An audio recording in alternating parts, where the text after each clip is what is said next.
know LeBo M? Yes, I do. That's family. Yes. Wait, family. Wait.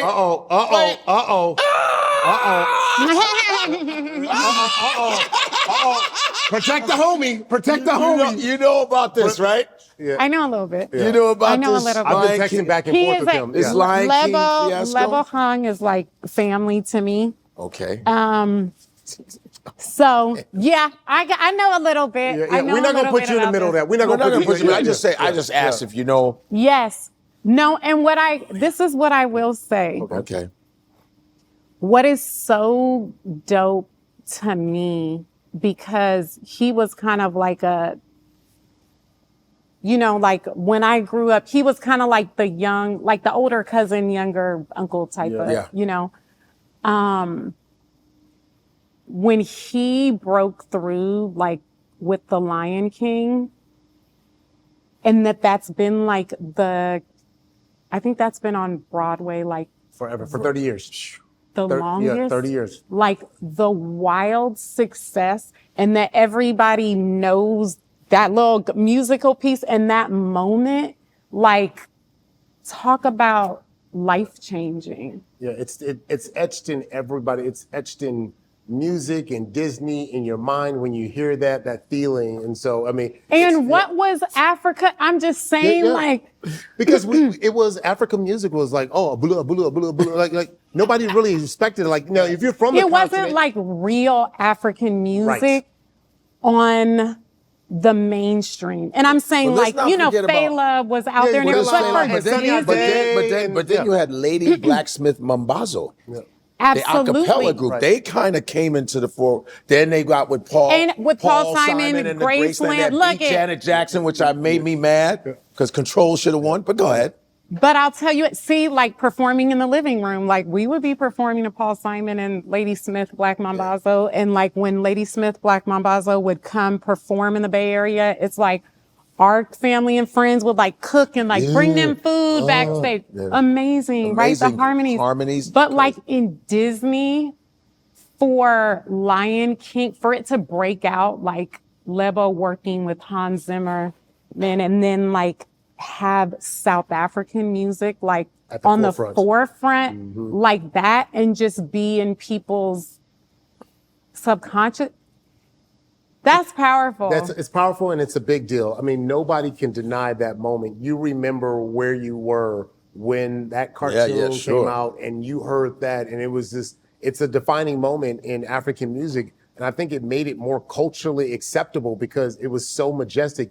Even if you didn't know the words, you know what I mean? Yes. You didn't know what it meant. You knew how it made you feel, right? Yeah. So, and I think that translation went viral on our show. We got to talk about it. That it went viral on our show, and it's gotten nasty. But even for it to be able to be a big enough cultural reference to go viral, that's right. Is like that's already a win. Everybody knows. I think it's a win. About. I think it's no disrespect. It's a win. Yeah. It's something that's part of the zeitgeist. It's like making fun of Tony the Tiger. Great. It's part of culture. It's pop culture. It's not, and for whether it's somebody, thank you. Whether it's somebody painting because we're artists, comedians are artists. It's art form. It's the hardest art form. Yeah. But for some reason, you can paint something about that. You can sing something about it. But if you joke about it, then we're pieces of now. It's like, no, that's the art form of comedy. It's kind of a compliment in a way. If it can be so big that you can. Yeah, and it's so innocent, and it's like comedy is deconstruction of things. Yeah. It is what it is. That's the art form. There's nothing you're going to say to me on how to do it if you don't do it. Yeah. But I'm not saying you can be irresponsible in your art. You can sing the wrong thing. You can paint the wrong thing. But most of the time, it's what it is. It breaks things down to the simplicity and going, yo, can you believe? Yeah. And it's kind of like, once again, like with the subtleties, right? It's like maybe the literal meaning of that iconic moment is like, here's the lion or whatever, but it's also king, and it's also like African royalty and all these nuances that sometimes don't all the way translate in English, but it's like, if you know, you know, and it's still like a source of pride. Like clowning or not, it doesn't really matter. It's like, it's pretty dope. I hope LeBo M. I've been texting with him back and forth. He should come. I hope, but I would love to get him on our show because I think it is time for his voice to be heard on this side. Obviously, we heard the other side. I think all of them should be I think, but you know, but for you to be our first South African and Hey! and to hear your perspective, it's pretty cool on there. I was trying to get you, man. But these pants are the way they are. Okay. You have a favorite song? Do I have a favorite song? You have a favorite, is there a song in life? In life, like, do you have one so like many that's a? Oh my God. Like your favorite one that you've written, and then one that you just kind of you a fan of. You a fan. Sorry, I have the little Kendrick thing in my head. Favorite song. There's no favorite. It so changes like according to my mood. I'm someone that listens to music like driving around, soundtrack, in the shower, going to sleep. So it's like a constant what song will rise to the mood that I'm in. Right. I'm in this mood today. Yeah. I would say. How we go by genres? How about rock? If it's rock, Okay, let's go by genre. Let's go by genre. Let's go by it's rock. genre. It's rock. Rock, I would probably start going in the rock blues type of thing. Rock blues. I would say like, oh shoot, Into the Mystic. Van Morrison. Van Morrison, all right, brown-eyed girl. Yeah. The Fly's on an African show. And it's only one fly. It's one, right. It's one We need fly you to be gone. Let us have our peace. Yeah. Since we talk about Africa, interview me. We don't have a fly here going. We're trying to dispel the stereotypes. But you know, the fly, no other fly shows up except on. I don't like it. Oh, my, get out of here. You are not welcome right now. This is what we don't need to see on an Get him off of me. Okay. You stupid dog. Gosh. I was like so bad. I have something to say. No, you don't. Get out of here. I was like, it's just one. What? This is all in our mix. It's trying to get to my puff goodness. puff, Okay, man. so you got rock. What about pop? Pop. Ooh. So My goodness. Okay, you bet you there's only one name. Because I mean, There's only one name? Of course, you and I know. Oh, Michael.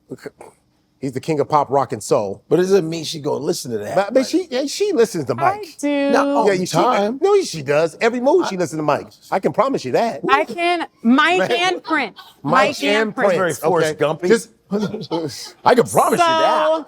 I'm gonna say like adore Prince, and I would say for Mike, it might be like Human Nature or something, because I like the real vibey ones. Wait, what are you tone deaf? What was that? That wasn't Human Nature. I think he was doing the piano part or something. Yeah. No, he was like, see, she can hear. She's the musical person. No, she knew I was doing the piano part because she was like this.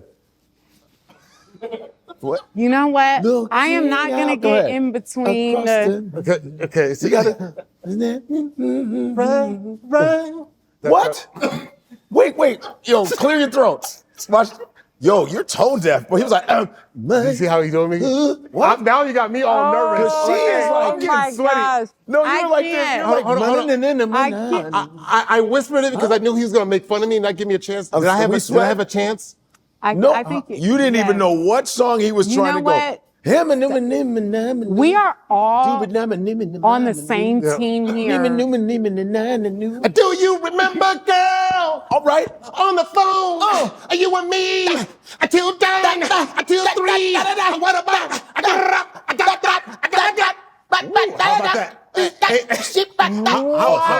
How was that? How was that? Yeah, so you didn't know I had that in me, huh? You know what I listened to? That was just a little warm up. That was a warm like up. he had to. I always listen. He was trying to come at me. For Michael, I listen to Jam a lot. Jam, it ain't too much because they shot it in Chicago. Jam. And I was around when they shot They said, yo, Michael Jackson and Michael Jordan are meeting to shoot. Wow. So it was a big deal in Chicago. They closed off. We're like, they're shooting a video. Jam, MJ and MJ. yeah. So I love Jam. Oh my Jam. God, that's so epic. Yeah, and you hear Michael singing about things going on in the world. Michael was spitting bars. Oh, yeah. Yeah. And so I was like, oh, and it's so intense, and I love Jam. Jam's one of my favorites. Yeah. That's another 154 conversation in the books. We are bridging culture back to its roots. From Africa to the world, we're telling stories our way. So make sure you hit like, subscribe, and share your voice in the comments. This is 154.